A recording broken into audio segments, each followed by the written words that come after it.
I want an ad, or I want someone responding to, do you love selling?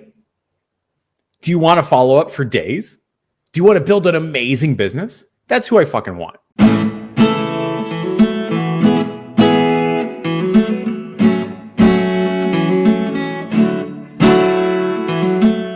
Well, this was something that like I feel super passionate about, and you and me are the only two people I've actually heard mention this, which is stop fucking writing ads to broke people. Yes.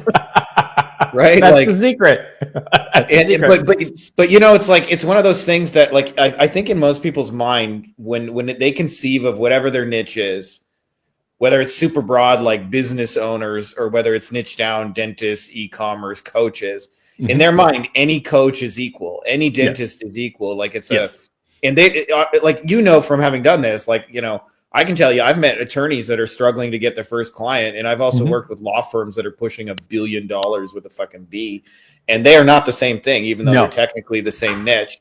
But if I go ahead and write an ad that says, do you hate paying for ads? You should pay me for ads. It's the worst fucking thing on the planet, right? Yeah.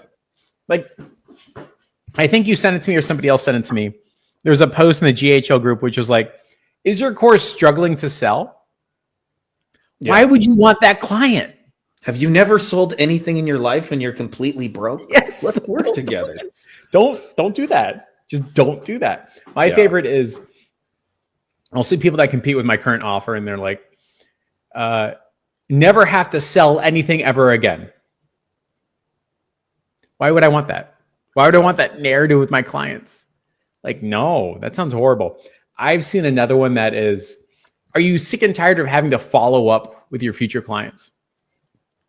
I don't want that person. I want an ad, or I want someone responding to, do you love selling? Do you want to follow up for days? Do you want to build an amazing business? That's who I fucking want. Yeah. That's the $1 billion law firm guy. Right?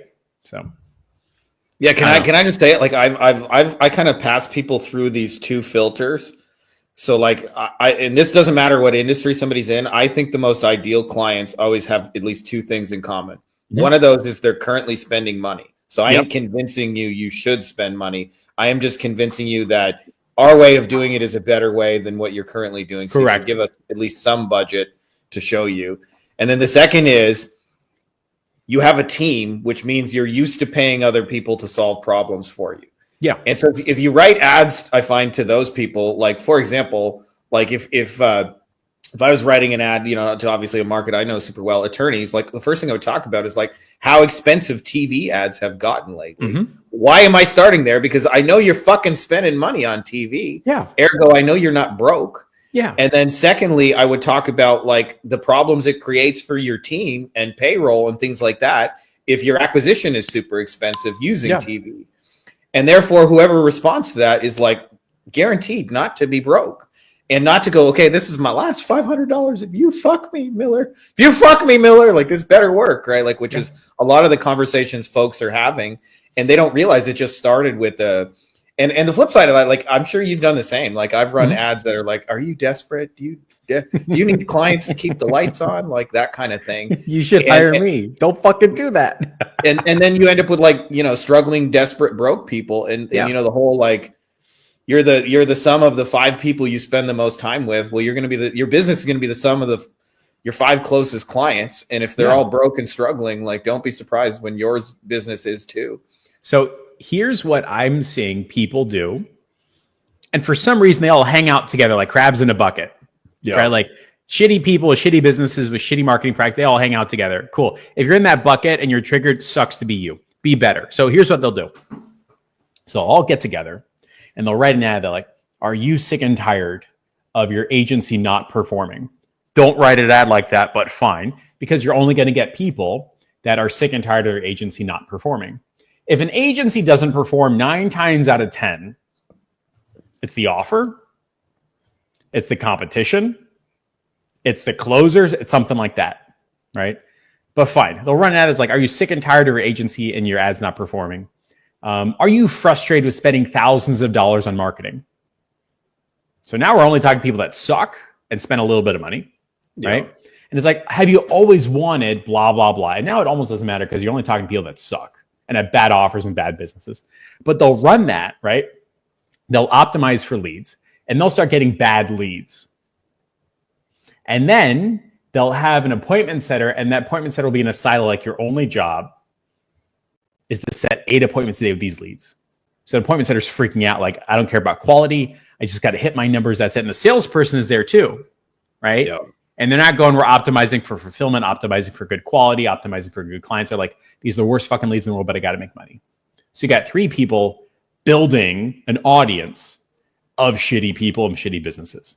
Yeah. And when all that starts to crash down, it all falls onto your fulfillment. And what I've discovered, those clients, by the way, are the quickest to cancel as well, by the way. Immediately. Like something went wrong 2 weeks in. Okay, goodbye. Okay, well, you're fucked, right? And then they go, this isn't working. My leads are not converting. Let me switch out the setter, the appointment setter. Or they go, we'll just slap a risk reversal. So now what your marketing message to the world is like, are you bad at your job? Do you not have any money? Would you like a refund? That's how they run shop. Yeah. I think there's a mindset piece to this, Jeff, as well, because like I've heard a lot of agencies owners when I explain this to them, they go, well, I'm not really ready to work with like $100 million business. I need to like work with some struggling businesses, kind of get my feet wet. And I think of that as the equivalent of like, hey, I'm not ready to date the prom queen, so I'm going to date like 6 abusive crackheads. Yes. And once I learn relationships from the abusive crackheads, then I'll be ready to date the prom queen. And it's probably not going to work that way. You're probably not going to learn relationships correctly from the crackheads to be able to then go date the prom queen. You will then magically be optimizing for crackhead clients. Yeah. That's how it is. And they have no clue. They think this is the whole dance. And so then they only click on and learn from people in that little circle, in that vortex, churn and burn their clients, churn and burn their staff, reset every 3 to 6 months. And they have no damn clue it's because their sick and tired ads are appealing to the worst clients of the whole fucking world. Like I'm coaching in another program right now. Like we do an ads call Thursday. And the first thing I go, are you attracting struggling people? And they'll go, fuck. And they all have to rewrite their ads because every single person was writing an ad that was like, are you sick and tired of going to an in-person gym? Dude, you are an in-person gym. You are. Why would you do that? Like, what are you doing? Right? Why would you run an ad that says, are you sick and tired of being coached, of eating the right food, of working out consistently? Dude, you're not a plastic surgeon. Even if you are, you would not want that client. Yeah. You should be running ads that are like, do you absolutely thrive in high stakes, high physical activity environments? Do you want to push yourself as far as you can go and lose as much weight as possible? Do you want somebody who's going to hold you accountable? Like that's the type of shit we should be talking about. Yeah. But instead, one asshole goes on YouTube and says, here, I made $10,000 a month with a shitty fucking ad. And says, are you sick and tired of blank? Yeah, dude. Congrats on burning your industry for the next year and a half. Buy my book or I will fart in your grandma's favorite hat.